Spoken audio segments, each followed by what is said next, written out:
Hi folks, how you doing? My name is Raimundo. I am the chef and co-owner of Renaissance Catering here in Las Vegas, Nevada.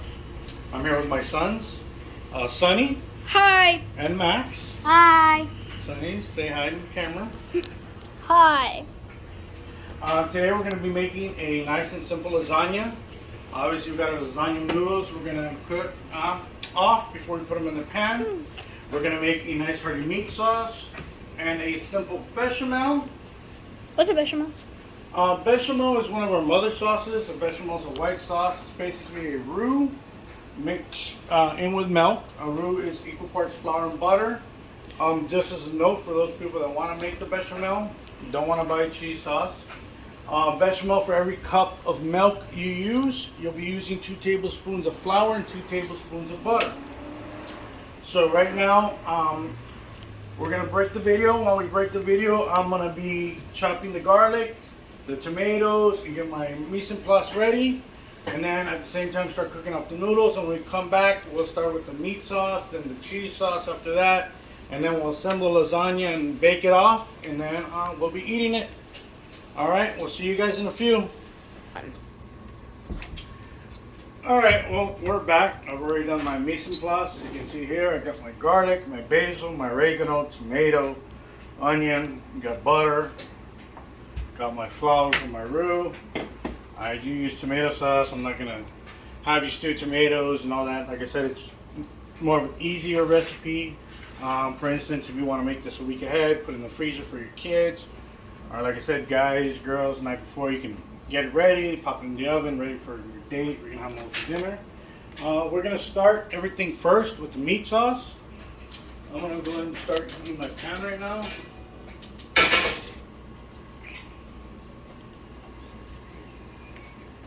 And as my pan's heating, we will start with the onions and the garlic. Sauteing that off first, and then we'll add in the meat, and then we'll deglaze with our wine, and then we'll add in our tomato puffs. So, let me get my, oops.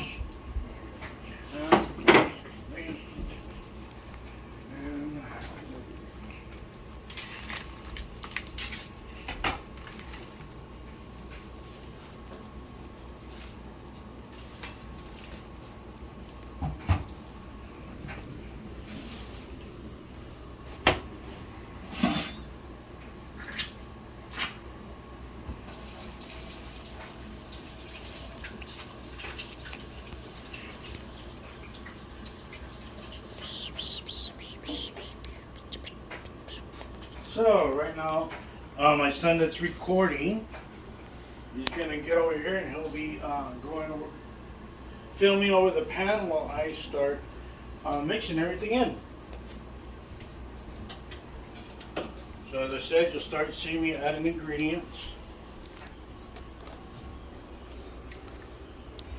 And I recommend using either a rubber spatula or a wooden spatula or spoon. Just my preference. That's what I particularly like. So maybe a little bit too much garlic. Do remember that garlic does give you a bit of a bite, so you do not want to put too much either.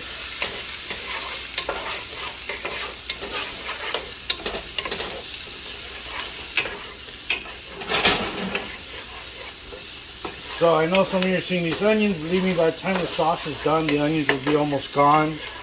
And when we add in the tomatoes, same thing with that. After we add in the meat and deglaze, we'll be adding in some tomatoes as well. We're not going to totally let everything completely saute because, like I said, we got to brown the meat. We want to deglaze, and most of this you might not even notice once the sauce is done.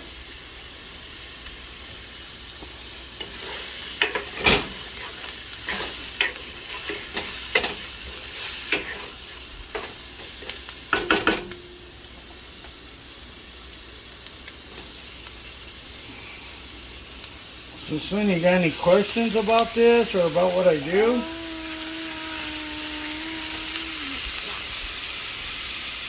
seen that. You guys got any questions or anything for your pop? Anything? Yeah, what's up? What do you want to know? How do you basically get garlic? Garlic? That is grown. We get it at the produce. I get it whole. You can get it mixed and you can get it already granulated or in powder form. I prefer getting it whole and chopping it myself and mincing it myself. I just mince a bunch of garlic at once and then I'll add it in as I need. And then the rest I'll save. You know, 'cause garlic you can always save for added ingredients. So right now this meat's going to brown a little bit more. Once it's completely browned, we will come back to it. I'm going to move it to the side while it moves over here to brown. And while this is going, I'm going to get started with my bechamel sauce. This way we're not losing any time. Alright. So we're going to take a quick pause while I change the pans. And then right when we get back, we'll be starting the bechamel sauce. Alright? Thank you. See you in a bit. Recording. Alright, we're going to start the bechamel in this pot. I got it on a flame already while we're waiting for this other thing to get a little bit more brown before I deglaze it.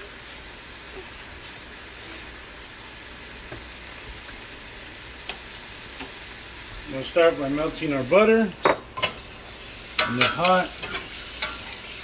I have a question. Yeah.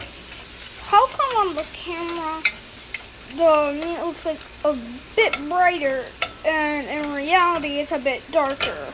I have no idea, man. That I don't know how the recording works because the lighting. Like, believe me, sometimes it look lighter too on the camera than I really look. But anyways, that's another story. But no, I don't know. I don't know what to tell you. Some things it's just the way it works. You know, I don't make the phones. I don't make the cameras. I don't make the recordings. But I did because this pan was bigger. I'm so used to the ones in the kitchen. I had to use a double flame on this one because your home kitchen sometimes just doesn't get hot enough. So right here, as far as the butter, I got 6 tablespoons of butter, adding in 6 tablespoons of flour. And I'm going to incorporate that till it gets about to what we call blonde roux. The blonde roux is a light colored roux to where you're just cooking it off to get the floury taste gone. You really don't want to change the color of it, you know, because you have your darker roux. You have your medium roux and your dark roux. This one we're just going to do a nice blonde roux. And once this gets mixed in well enough, cook it down a bit, we'll be adding in the milk and some salt and pepper. And then we'll let that cook down. And that's basically your bechamel sauce. Some people would add what we call a peak onion. It is an onion with 2 cloves in it, pure skin. But like I said, this is simple bechamel sauce, and since it's going in a lasagna, and I usually don't use that for my lasagnas. Like I said, it's a simple one. There's nothing complicated. So now the roux is a nice blonde color. Before it gets a darker color, you can already smell the flour. The flour is being cooked off. So about now, I'm adding my milk. And this is where you want to start using your whisk. And you want to try to have it on low heat. You don't want to have it on high heat either. You want to make sure it's nice sitting whisked, and then it'll slowly cook down. You can add a little bit of salt and pepper now. And this is about the time I start seasoning the meat also. So we can do everything at once.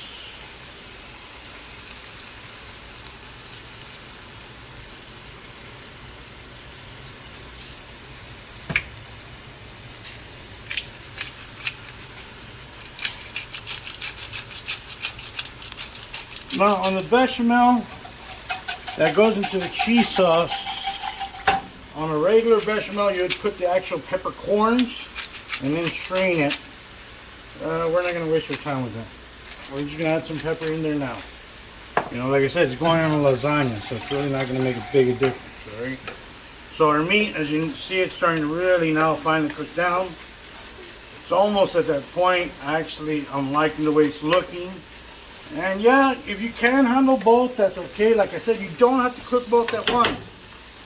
you're really starting out, if you're just like you want to teach your kid, do one thing at once. There's no need to do 2 things, 3 things. You know, like I said, you can do the bechamel, the cheese sauce one day, and then the next day you can, and the meat sauce, and then the next day you can assemble it. You can do the pasta and whatnot. And for those of you that don't know, something will turn around. I put the pasta in a fat pan, oil over the pasta so it doesn't stick together. Alright, because if not, when you take the pasta when it's cooked out of the water a lot of times, it's going to start sticking together and it's a real pain in the butt. So, now it's getting a nice color tail. It's starting to change color already. You don't see that red anymore, Sonny? Yeah. Alright. So about right now, we're going to start adding in the red wine. Yes, I pour a good amount of red wine in my sauces. I like nice, bold flavors. Why does that look purple? Oh, it's red, and once it goes in, you know, it's not actually red like what red you're thinking. When we're talking about red wine, yeah, it is. I guess it is kind of a more like a purplish, brightish type of color. So, but I can see that. So I got my bechamel. Don't forget about that. If you're doing both at the same time, you know, keep whisking it. Pretty soon it will just get thick on you out of nowhere. Now I'm gonna let this wine cook down. Now at this time also I'm adding some of my basil. And I'm gonna add in a good amount of oregano. I do like my oregano. I think it's a great herb. Actually, for those of you who don't know, and those that do know, I used to do dip tobacco quite a lot. And then one day I wanted to quit, so I decided, using my knowledge of herbs, to figure out which one I could substitute for. So I tried basil, I tried Italian mixes, I tried rosemary, and I ended up using oregano all the time now instead of dipping tobacco. For me, it works awesome. Like, I don't have no need for tobacco, but I always have oregano now in my mouth, usually. So, but it's a lot better than tobacco. I don't have to worry about tobacco. So, that's good. I'm sure my kids appreciate it. They want to see me around here a lot more with a full mouth. So, now, as you see, oil is cooking, the wine is cooking now. Once the wine is almost completely gone, that's when I'm going to add in the tomatoes and the tomato sauce. And then we'll let that cook down even more. While this bechamel thickens up even more, I'm going to crank up the heat a while so I can pay more attention to it now.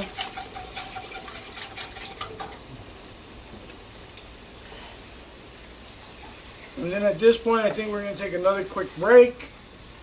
And then we'll come back when we're adding the tomato sauce and the bechamel sauce has gotten thicker to where we're going to be adding in the cheese, alright? So see you guys in a bit. Thank you. Alright, we're back. Now, the bechamel's done. As you can see, you can already tell how thick it is. It might have been a little bit too thick, so I might add a little bit more milk. And let it go maybe a little bit past. But it's not burned. Oh, actually, that's a nice bechamel. Alright, so that's how you want it, coating a nice spoon. Now, while I lower this down to super low heat, I'm going to move it to the back one actually, which has even a lower heat. And now I'm going to start adding in the cheese on this back one. And that low heat.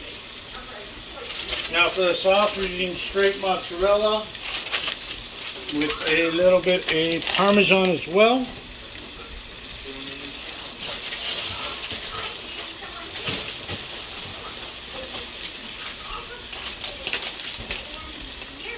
And if you hear that meat's almost getting ready for us to add in the tomatoes and the tomato sauce. Alright, so I'm going to add in cheese. Like I said, this is for cheese sauce, so you want a lot of cheese.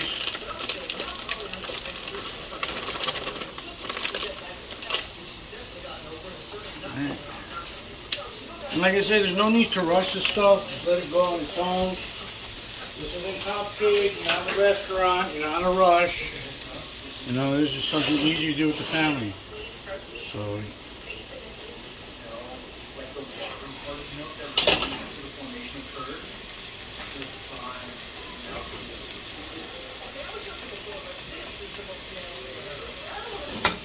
Again, I'm going to add a little bit more milk. Like I said, you can add the milk as you like. Make it a little bit softer. Because I'm definitely going to add a lot more cheese.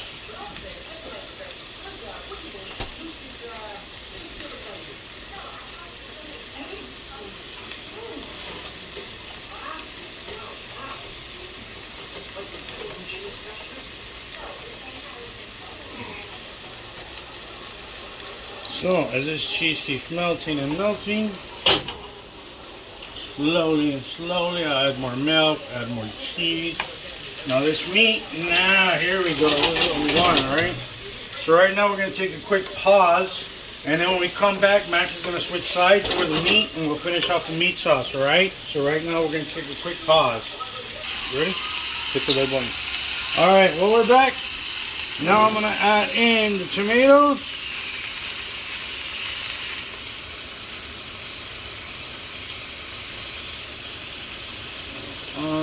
Fine.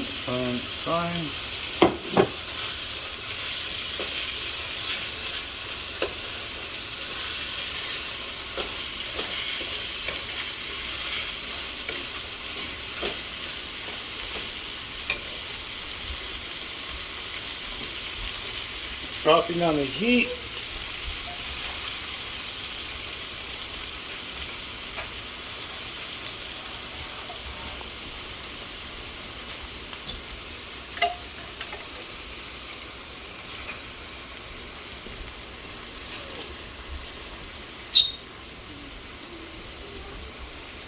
You notice in the background, you just got the cheese sauce going slow. I got a mountain of cheese on top. It's in no rush. I can just slowly cook it there on low heat like it's a fondue. I'm not going to let it bother me. I'm not going to let it get to me. You know.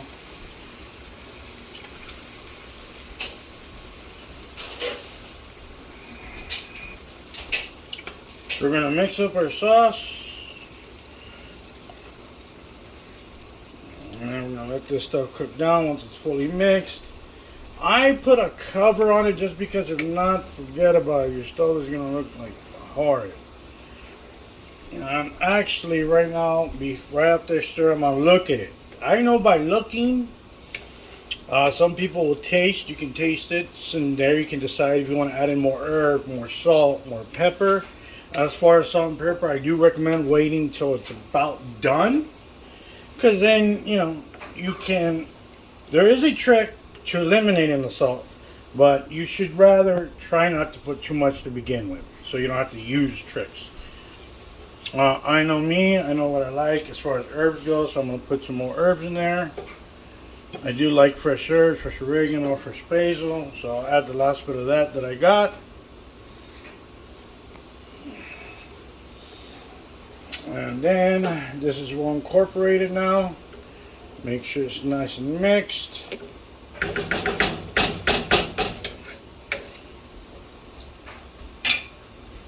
I'll give it a quick taste.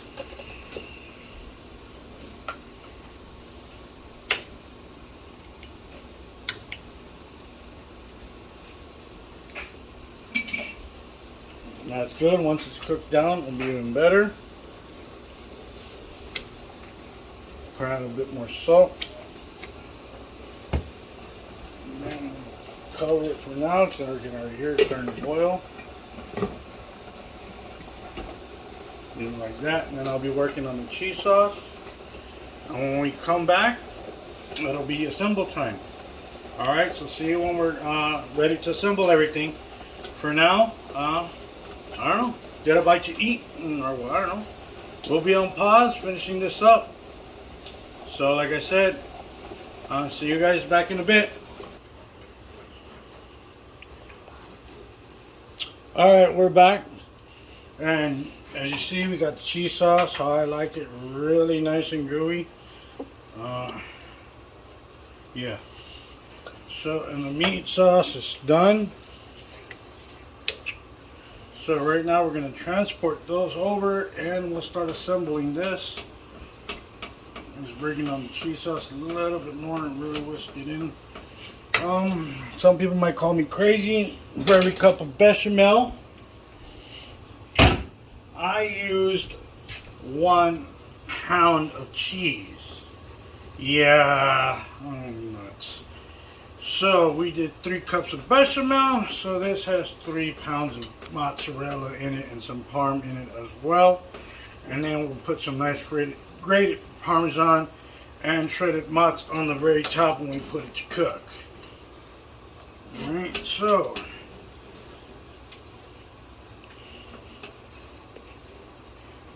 right now we're gonna move Max. Max is the one that took over recording. Sonny's just here watching. And then, so we'll take a quick short pause, move Max's stool since he's a kid, so he'll have the right height. And then we'll get to assemble. Alright, see you guys in a couple of seconds. Thank you. I am positive. Alright, so we're getting in position. And like I said, for those of you that are going to do it for kids and store in the freezer, I would recommend using something like this. These disposable pans. It's a lot easier. You don't have to worry about them. Kids use them, dirty them, you're at work, they can just throw them away.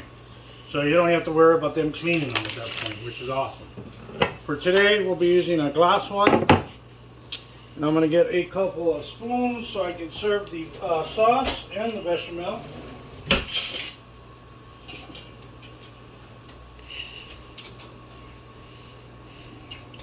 Bechamel.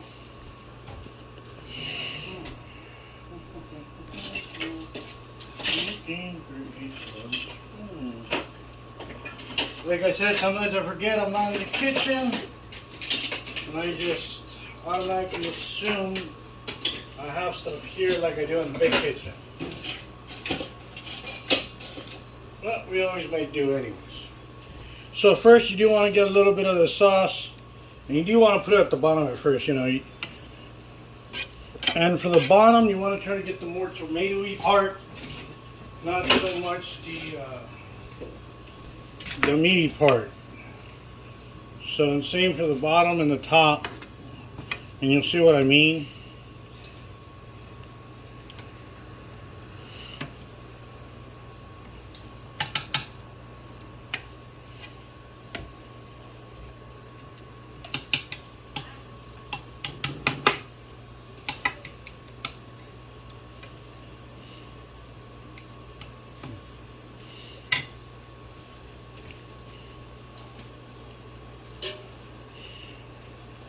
Awesome, awesome, awesome.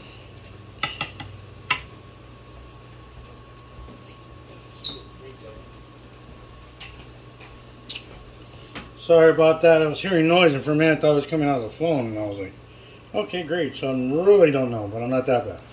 So we got a nice small layer. You can do a little bit more. It really doesn't matter, because right now we're going to stuff noodles in it, and then we're going to put more sauce on top.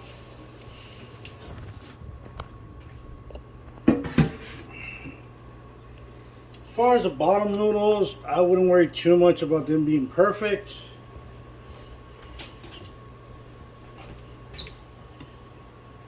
Because anyway, at the end, they're going to be at the bottom. So, don't forget that. So you want to get a nice layer on there.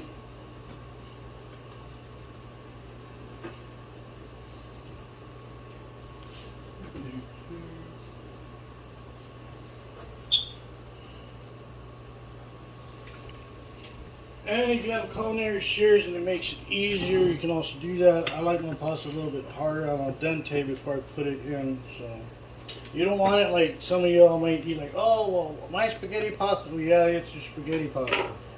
You know, you don't want to do the same thing with this type of pasta. So you want a little bit more firm. So you want to make sure it's al dente, not over. Definitely not over. Because if it's over, when you put it in that oven, it's going to disintegrate and you're going to have mush. You're not going to have a lasagna. You're going to have some red mush. Is basically what you're really going to have. Don't worry about it being perfect.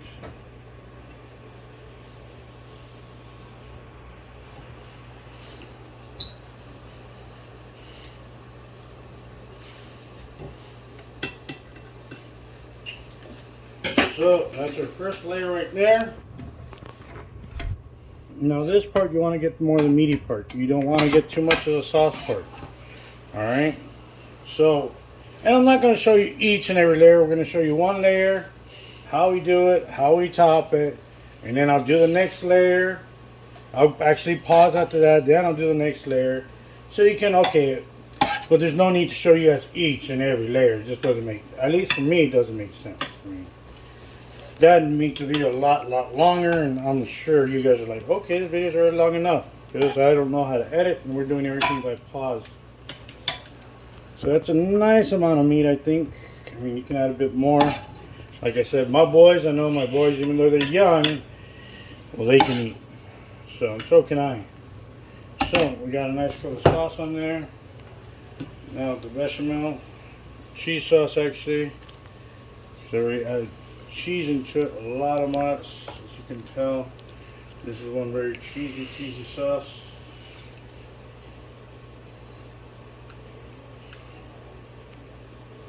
Now also, since it's so cheesy, what you can do, you can dip in the middle and then get yourself another spoon, such as a large metal spoon.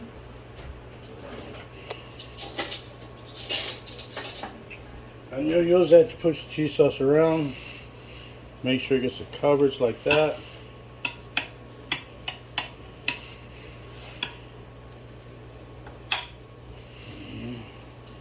And we like it kind of cheesy, so I'm going to add a little bit more.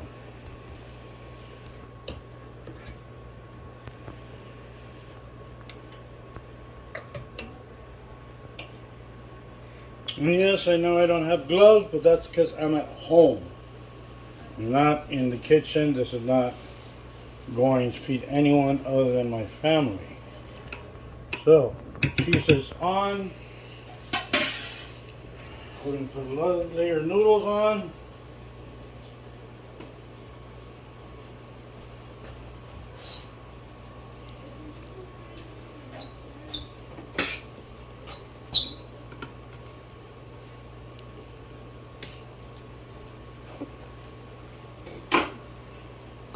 The battery's at 5%.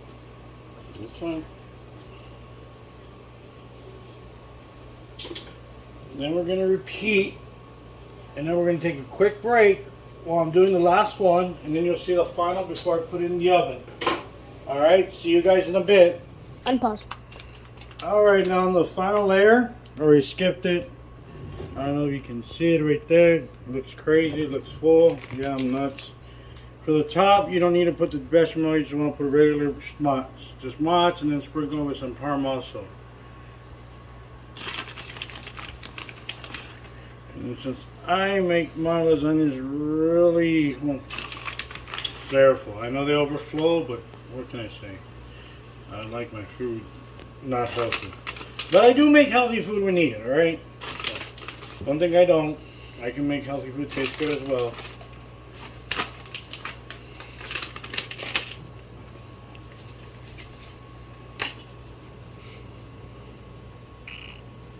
Now, as far as the oven, what temp you want to bake this at, you can bake it anywhere between 375 to 400 degrees.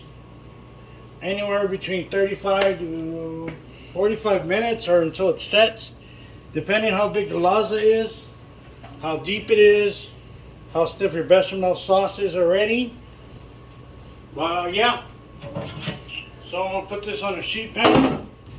As you can see, it is a beast. Now that is a lasagna. Alright, so this lasagna is going to go in the oven. Then I'll rack, I'm going to just let it cook down. Then I'll brown it. And then we'll let it cool and then we'll eat it. Alright. Set the timer. That's right on. Sorry, I'm going to set the, here we go, timer.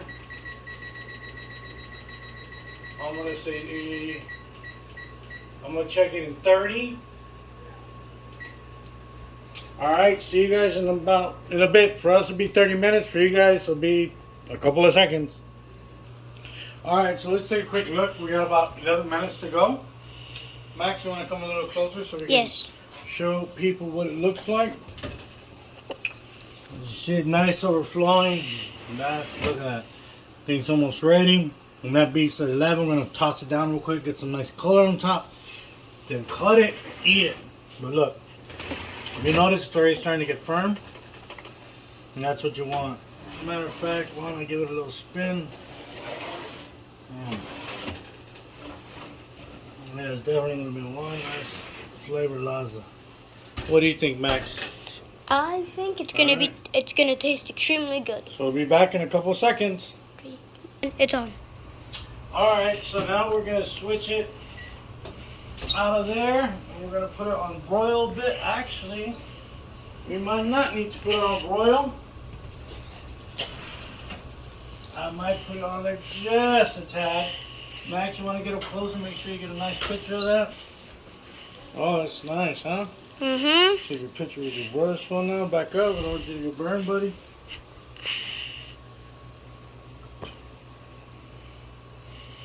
Right now, I'm just going to throw it in equal quick for a couple of seconds to get a little bit more crispy.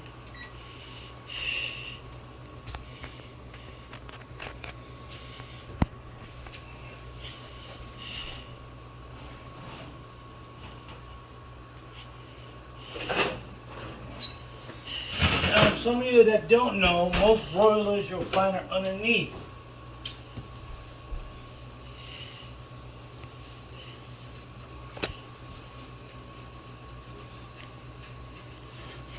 Now, me, I always keep my cast iron pan down there. It's okay. It's not going to do it any harm. And right now, I'll just replace it with this nice lasagna to get a very nice color down there for the color.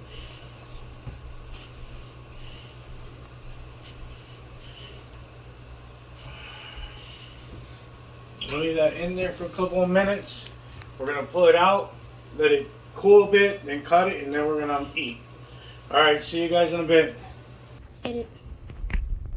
Alright, so it's nice and brown. I'm going to pull it out. Look at that beautiful color right there. Let this cool for a minute. Because honestly, if anybody gets into that and eats it right now, burn half their mouth off. So right after I cut it, then we'll show you one last picture. Also, just to let you know, I didn't expect this to be such a long video since it's going past 30 minutes now. So I might be breaking it in 2 parts just to make it easier, because I've been told, like I said, I don't know much about editing or recording, so I was hoping to keep it shorter, but it looks like we're going to have to possibly do it in 2 parts. So see you guys in a bit once it cools down a bit and you cut it. Thanks. Alright, so about this time, it's getting firm. It's almost there to where everybody can eat it without burning, leaving bejesus out of their mouth. So you can start cutting it at this point.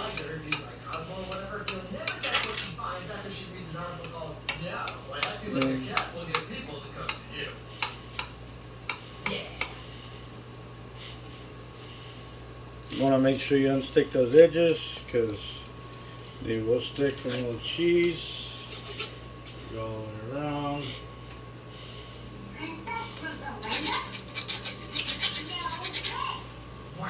So now that Chelsea and Brooke know Rosie's secret, I'm sure they're going to be very understanding about everything, given the circumstances and the life and death nature of the whole situation. Because, you know, girls got to stick together. Sisterhood pants, or whatever girls do. Poor Princess Rosalinda. Did you hear she's in hiding? I will give you a reward for keeping my secret. Oh, you know you will. You're going to turn them on, Princess. You're going to tell everyone that there is and only will be one true home. And that's me. You can ask for literally anything in the world, and this is what she got. And now that her secret's out, Rosie can't really stay there anymore, not to mention the horrifying news she learns about her mother back home. Okay, Miss Rosalinda, marriage. I'll never gonna let you go back. He'll never know. You're the man, and I'm not gonna let you go back either. Carter, you have to stay out of this. I have a duty to my people, and this is something that you'll never understand. I loved living in a museum, No one has ever said those words. and I wish my life could be like this every day. Yeah, I cannot hide here anymore. And this brings us to the end of the movie, where Carter calls Rosie's royal advisor slash dressmaker guy, and somehow she just like knows his phone number and has this amazing international call plan. Anyway, she calls him up. So let it cool a little bit more, and then it's time to eat. Well, I guess the last clip will be of me putting it on a plate. And then after that, it'll probably be split in two. Sorry about that. I'm probably gonna try to separate it from the time after, right before we layer it. So after making the sauces, that'll probably be another first part, and then the second part of the video will probably be the actual making and assembling a lasagna and cooling it and cutting it. All right, so thank you, and see you in about a couple minutes once this cools for the plating. Paused it. All right, so now is the time. I'm gonna get the first piece out.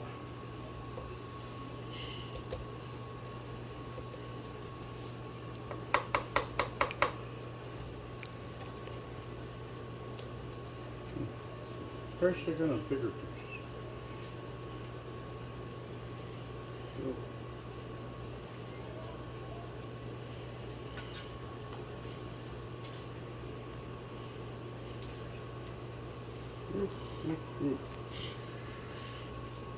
Let it cool a little bit more, and then we will be eating it. And that is our lasagna. Thank you.